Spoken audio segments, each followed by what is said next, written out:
There's a quick check off the highway not too far away from where I live.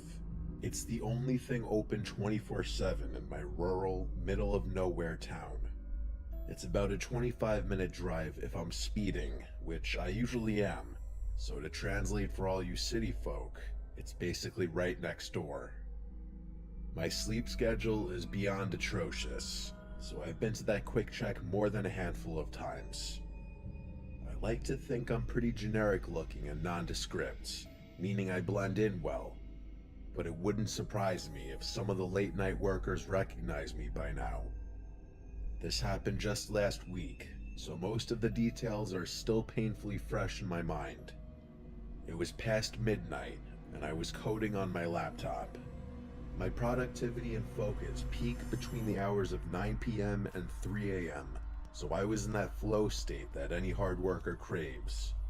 The problem with late night grinding is that you go from perfectly comfortable to dying of hunger in a matter of minutes, which is exactly what prompted me to shut things down and grab something to eat around the reasonable hour of 2 a.m. Just so you have an understanding of everything, I should mention that the highway leading to the quick check is more of a local road than an interstate, so it's usually pretty dead. The ride there was relatively uneventful. I pulled into the quick check, ordered a sandwich from one of the counters, and roamed the aisles while I waited. The mix of caffeine I'm usually stimmed out on and the ADHD I was born with makes it difficult for me to sit still, so I was just kind of pacing around one of the corners of the store when I noticed something. Facing one of the refrigerators that lined the back of the store was a person sitting crisscross on the ground. It was such an odd sight that I initially overlooked it, then snapped my head back around to make sure I hadn't imagined it.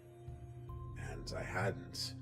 There was literally a person sitting on the ground at the end of the aisle, facing the refrigerator like he was examining it. I couldn't see anything other than the brown coat and jeans he was wearing. I needed to get a better look at this guy. At his face at least. So I walked a few aisles down.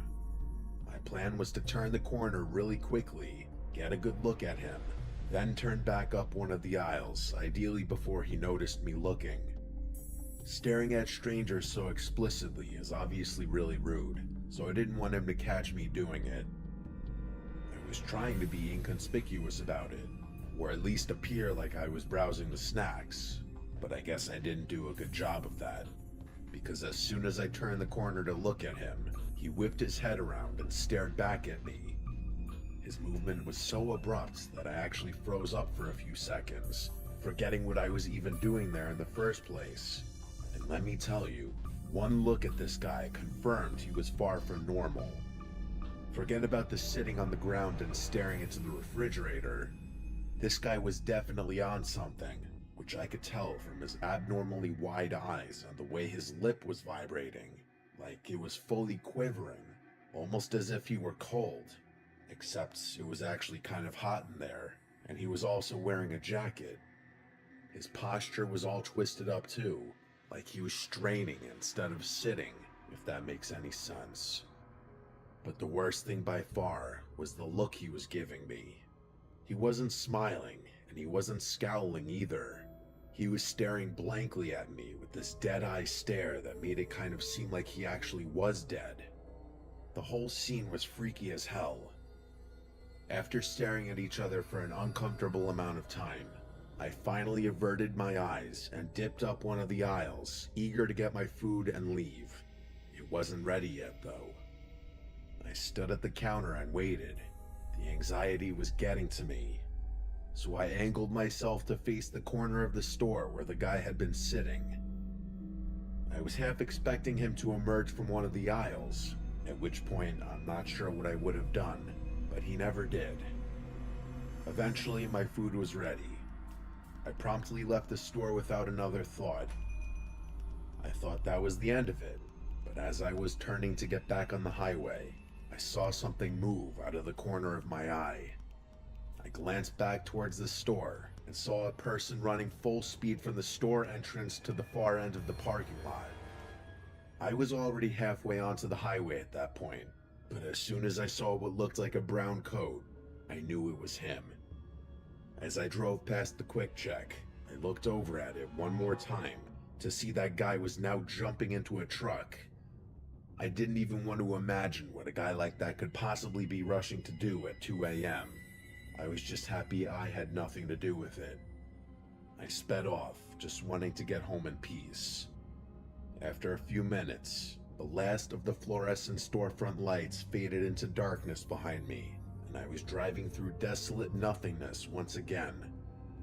I'm used to being the only car on the road when it's that late at night, which is why it was so surprising when I noticed headlights in my rearview mirror. But it was even more surprising when I realized the headlights were getting closer, meaning they were going faster than me, and I wasn't exactly driving the speed limit. My first thought was that I was about to get pulled over, so I instinctively slowed down a bit. The headlights kept approaching, and I knew what was about to happen. Police lights were about to start flashing, and my night was about to be ruined. But once the car finally got close enough, I realized it wasn't a cop. It was that guy from the quick check. It was the same car from the parking lot. I've never been more certain of anything in my life. I slammed my foot back on the gas and got back up to speed. The guy behind me started flashing his lights at me and honking, and I didn't know what to do. Try and outrun him or pull over and just pray that he'd keep going. I was in a sedan and he was driving a pickup truck, so I figured I could outrun him. The faster I went though, the more terrified I became.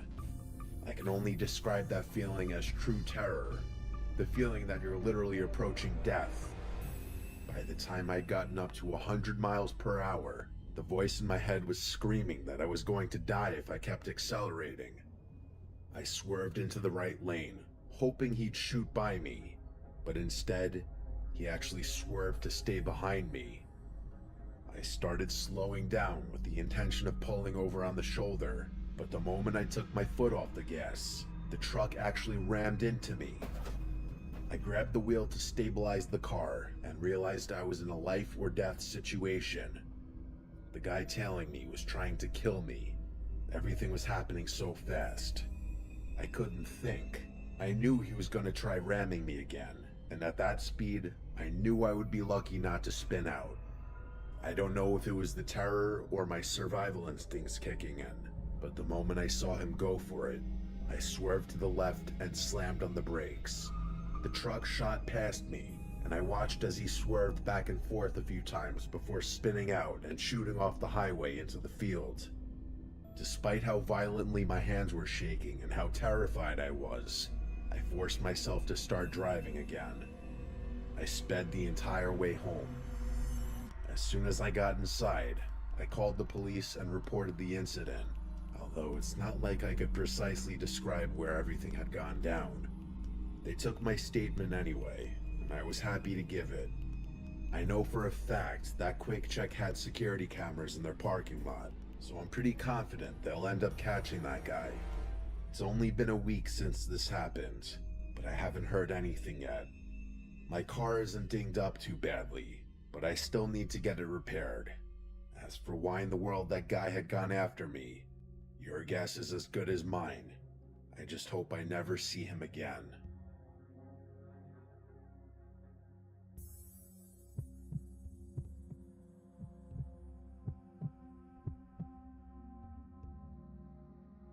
This happened in the summer of 2022. I was 25 and working what I guess you'd call an unusual logistics job. I was hauling refurbished electronics and custom PC parts for this last-mile delivery startup that was trying to compete with Amazon in weird rural markets. The routes were long and completely erratic. Sometimes I'd be driving for 12 hours straight, often through the night, hitting these remote parts of the Southwest that most delivery companies refuse to touch. The pay was decent enough to make it worth it, and I didn't mind the long drive since I had grown up in a road-tripping type family. This particular night, I was deep into the final leg of a Phoenix to Lovington run. It was around 1 a.m, and I was winding through this desolate stretch of Route 82. past the outskirts of Lincoln National Forest in southern New Mexico. If you've never driven through that area at night, it's hard to describe how isolated it feels. The road is narrow and poorly lit. You might see another car every 20 or 30 minutes if you're lucky, but here's the thing about that particular stretch. It's also the only accessible route cutting through the area for miles. The GPS alternatives would add like 2 hours to the trip, winding you way north through Carrizozo or something like that. So if you needed to get from point A to point B in that part of New Mexico, you pretty much have to take Route 82. Anyway, I was listening to some true crime podcasts when I rounded this bend and saw a red hatchback awkwardly pulled onto the gravel shoulder with its hazards flashing. I slowed down a bit out of habit. As I got closer, my headlights illuminated a woman standing next to the car. She was holding her phone high in the air like she was trying to catch a signal. My first instinct was to just drive past. I mean, I'm not heartless, but I'm also not naive about the kinds of situations you can walk into in that part of the state at that time of night. But then I started thinking about my own girlfriend or my sister and how I would want someone to stop if they were stranded in the middle of nowhere. Plus, I wasn't completely defenseless. I had a Glock 43 holstered just under my steering column. I never explicitly got permission from the company to arm myself, but given some of the areas we delivered to, it seemed like common sense to me. I slowed down and cracked the passenger window a couple inches. The woman, who didn't seem much older than me, rushed over immediately and tried my passenger door handle, which was locked. She said she needed a ride to the nearest gas station and claimed her car had just died and she couldn't get anyone on the phone. Her voice had this jittery quality to it, like she was either really stressed or maybe on something. I hesitated for a few seconds.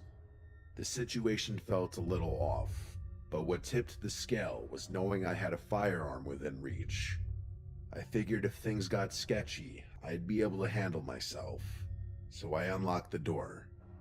She got in quickly and gave me this vague and slightly slurred "thank you so much" without really looking at me. The way she slurred her words made me think she was drunk or maybe a little tipsy, which made me a little cautious.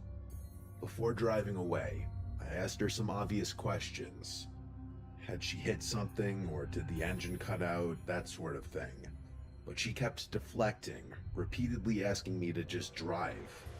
Nothing she said really made sense, and I was leaning towards kicking her out of my car the more she talked. I was about to make a decision when I glanced over at her car one more time. To my horror, a man stepped out from behind it like he had been hiding there the whole time. The adrenaline started to kick, and I turned to face forward. There was another figure that had stepped directly in front of the road about 50 feet in front of us. There was something long in his hands, maybe a bat or a pipe. I couldn't tell exactly. He started moving toward my car, and that's when my survival instinct took over. I floored it. I didn't even try to be subtle about it. The woman whipped around to look back and immediately started yelling. Then she reached down and started digging around in her purse for something. I had a feeling I knew what she was looking for, so before things could escalate, I yelled at her to freeze and drew my gun. I didn't point it at her, but instead just rested it on the steering wheel so she could see it. Whatever she had been reaching for, she stopped immediately. I told her not to move, and she didn't. To my surprise, she stopped talking too. She just stared straight ahead with this expression I couldn't read. Luckily for her, we were less than 30 minutes from Artesia. After a somewhat tense half hour, I pulled into a gas station. There were 2 other vehicles in the lot, both big rigs. I told her to get out. She refused at first and gave me some stupid reason I can't remember, but I leaned across her, yanked the passenger door open, and basically forced her out of the truck. She stumbled back and fell onto the pavement. all the while yelling something completely incomprehensible. Someone started jogging over, probably one of the truckers, and I could already envision the accusations that were about to fly. All that guy had seen was me throwing a woman out of the car, and I didn't want to deal with the situation for a second longer, so I didn't. I yelled out a warning to him about her ill intentions, but that was all I was gonna do. Then I peeled out of the lot before that guy could approach me and didn't look back. I drove to another gas station and started filling my tank. Then I walked over to the passenger side to inspect the seat. Buried between the seat cushions was a burner phone battery and a sealed pack of zip ties. I didn't even want to think about it. I tossed all of it in the trash and got back on the road, eager to be done with the journey. I never reported any of it, not to the police and definitely not to my company. Not because I didn't think it was worth reporting, but because, legally speaking, I didn't really want to explain to a bunch of cops why I was driving around armed or why I'd physically removed someone from my car. I'm not going to get into it, but you can connect the dots on that one yourself. One thing's for sure though, being armed that night may have very well saved my life.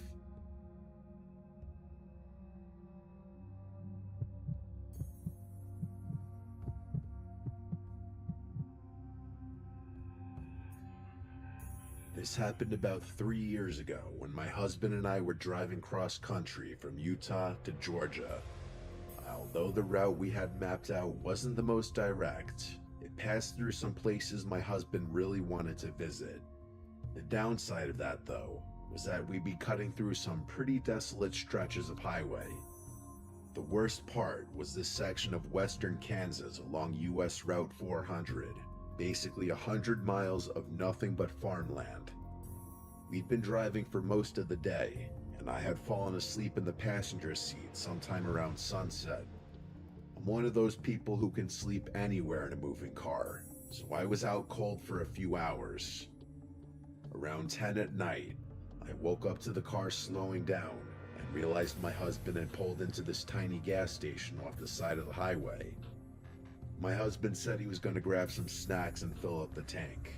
I figured it might have been my last chance for a while to use a real bathroom, so I got out and headed inside.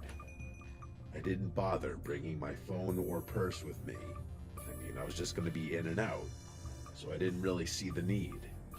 The cashier was this older guy who didn't even look up when I walked in.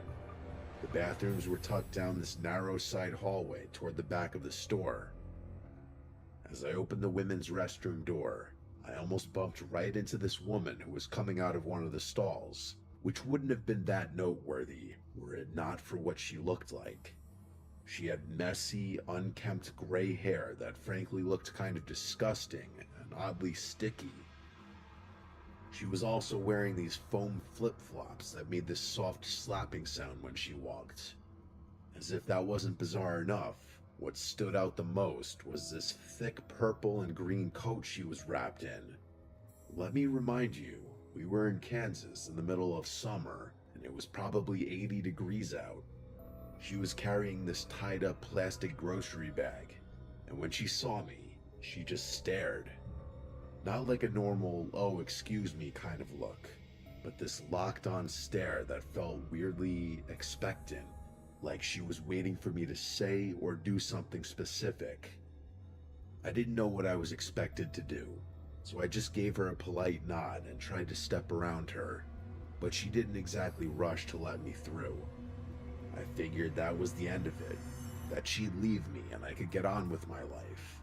But no, instead of leaving, the woman actually turned around to follow me and stepped toward the sink area.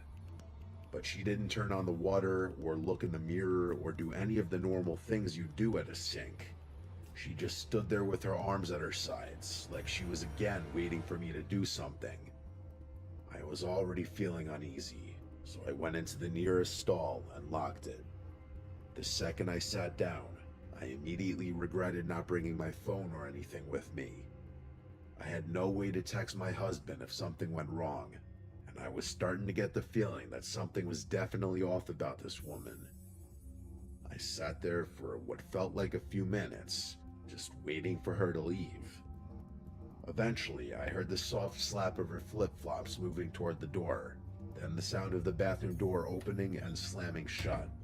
I waited a few extra moments to make sure she was really gone, and then I realized something. I could still hear breathing. Not my own, someone else's, coming from somewhere in the bathroom. It dawned on me that she had faked leaving.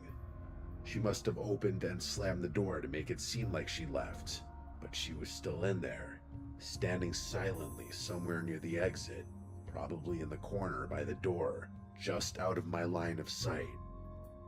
I didn't move. I sat in complete silence for a really long time, trying to quiet my breathing because I was terrified at the thought of her hearing me. The whole time, I kept thinking about how stupid I was for not bringing my phone. Eventually, the door was opened and closed again. The breathing stopped too, which sent a wave of relief over me. I still wasn't completely convinced though, so I waited for another half-minute or so. Just as I was about to unlock the stall, I heard a huge gasp, like someone had just been holding their breath, followed by the bathroom door opening and closing again. That's when I truly started freaking out. That woman had pretended to leave the bathroom twice. I had absolutely no idea what she wanted, but the fact that she was playing these games with me made it clear that whatever it wasn't good. I didn't know what to do. Part of me was sure she was gone, but if she had pretended to leave twice, it wasn't crazy to assume she had done it a third time. Finally, the suspense was killing me and I couldn't take it anymore. I unlocked the stall as quietly as I could and stepped out, fully expecting to see her standing there, but the bathroom was empty. I washed my hands as quickly as possible and stepped out of the bathroom.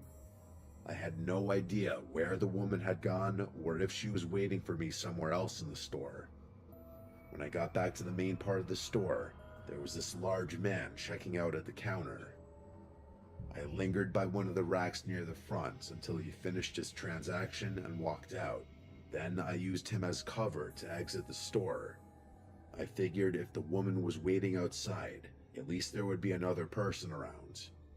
Part of me thought I was being overly paranoid, but that thought was shattered the moment I stepped outside.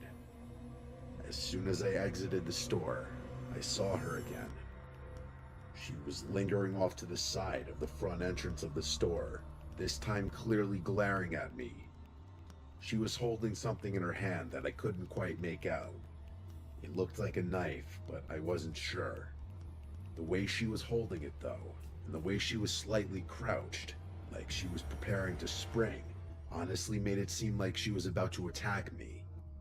I prepared myself to have to scream or run or even fight, but instead of moving towards me, the woman quickly turned and walked around the side of the building toward the back. I ran to our car and got in as fast as I could. My husband looked confused and asked what had taken me so long. I told him I'd explain once we were back on the road. He didn't question me and just pulled away. As we were leaving, I looked back and saw the woman standing at the edge of the building, watching our car. I don't know why, but seeing her made me so unsettled and uncomfortable. I told my husband everything, and he kinda got mad at me for not bringing my phone with me to call him for help, which was fair. But that was that, and the two of us agreed to try and forget about the whole thing and go back to enjoying ourselves. I will say that I don't use roadside restrooms anymore, which I'm not in the slightest bit upset about.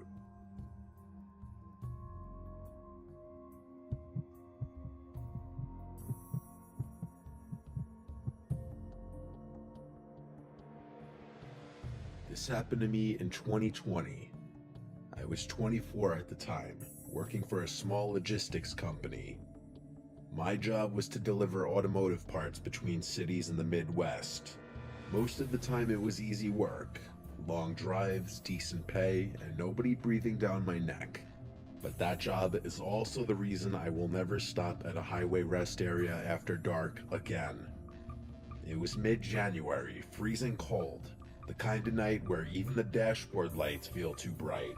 I was driving along the I-80 heading east from Des Moines, on my way to deliver a package to Davenport. The drive was about 3.5 hours. I'd left around 8 p.m., and by 10:30 I was in the middle of nowhere. Just the sound of the tires on the asphalt and the occasional semi blowing by in the opposite lane. Around that time, I started to get really drowsy. My eyelids felt heavy, and I could feel myself zoning out. I spotted one of those blue rest area 1 mile signs and decided to pull off for a few minutes to stretch my legs and grab a drink from the vending machine. The rest stop looked completely deserted. A few dim street lights, a small brick building with restrooms, and about a dozen parking spaces. Only one other vehicle was there, an old white van parked way off at the end of the lot, lights off. I parked under one of the lights, locked the truck, and went inside. The men's room smelled faintly of cleaning solution and mildew. The heater was making a weird rattling noise. I washed my face with cold water to wake up, and when I looked up into the mirror, I thought I heard the door open behind me. I turned, but no one was there. I stood still for a second, just listening, but there was nothing but the hum of the heater. I figured it was just the wind and finished up quickly. When I stepped outside, I noticed something that made me stop. The white van's headlights were now on. The engine wasn't running, but the lights were on. I didn't remember hearing it start. I got this bad feeling immediately. I unlocked my truck fast, then I climbed in and started the engine. I pulled out of the parking space and headed toward the exit. As I did, the van's lights suddenly shut off again. I remember thinking maybe someone was sleeping in there and just accidentally hit the lights. But as I got back on the highway, I kept checking my mirrors. For about 5 minutes, nothing happened. Then, in the distance behind me, I saw headlights. 2 small dots getting closer. It was the van. At first, I wasn't sure, but as it got closer, I could see it was the same boxy white van. No company logo, no side windows, just a dirty cargo van. It caught up to me fast and got right on my tail. I was already going about 75, but the van stayed inches behind my bumper. Then it switched lanes, sped up beside me, and matched my speed. The driver rolled down his window halfway. I could barely see his face, just a shadow and maybe a baseball cap. He motioned for me to roll mine down, but I didn't. He kept gesturing and then pointed at my truck bed, like he was trying to tell me something was wrong. At first, I hesitated. Maybe one of my straps had come loose or something fell out, but then I noticed something that didn't make sense. There was nothing in the bed of the truck. It was completely empty. That's when I realized he wasn't trying to warn me. I kept driving, pretending not to notice him, but he started honking and drifting closer to my lane. I swerved slightly to keep distance, and he sped ahead, cutting in front of me. For a second, I thought he was going to slam on the brakes, but then, without warning, he veered onto the shoulder and came to a full stop. I flew past him, my heart pounding. I stayed in the fast lane, going nearly 90 now, just trying to get away. A few seconds later, I checked my mirror again. The van was back on the road. It followed me for another 20 miles. Sometimes it would fade back until I couldn't see it. Then out of nowhere, it would speed up again and appear right behind me. I decided I needed to stop somewhere public. The next sign said there was a truck stop 5 miles ahead. I took that exit first, pulled into the lot, and parked right under a bright light near the diesel pumps. There were a few semis lined up, and I could see a few drivers inside through the windows of the diner next door. The van didn't pull in immediately. I waited maybe 2 minutes. Then it came slowly up the ramp and into the lot. I got out of my truck and headed straight into the diner. As soon as I walked in, the bell above the door rang, and the woman behind the counter looked up. She was maybe in her 50s. I told her that a van had been following me for the last half hour, and she must have seen how shaken I was because she called over the trucker sitting at the counter. This guy stood up, huge guy, flannel shirt, gray beard. He walked outside with me, and the second we stepped out, we saw the van idling at the far end of the lot, just sitting there, facing my truck. The trucker muttered something like, "Yeah, that ain't good," and told me to go back inside. He walked straight toward the van. I didn't hear what he said, but a few seconds later, the van suddenly reversed, swung around, and peeled out of the lot, heading back toward the highway. The trucker came back, shaking his head. He said there were two guys in there, both wearing hoodies, both just staring straight ahead, not saying a word. I stayed in that diner for almost an hour, until I was sure they were gone. I finished the rest of my drive with my eyes glued to the rearview mirror. When I got back to Davenport, I parked under the hotel lights and checked my truck. Everything was fine, but there were two smudges on the tailgate, like someone had tried to open it with dirty hands. I quit that job a few months later. Now, every time I drive long distance, I fill up before dark, bring snacks, and I don't stop unless it's somewhere crowded and open 24 hours. Because I know for a fact, if I had rolled down that window or pulled over when they told me to, I wouldn't be here telling this story.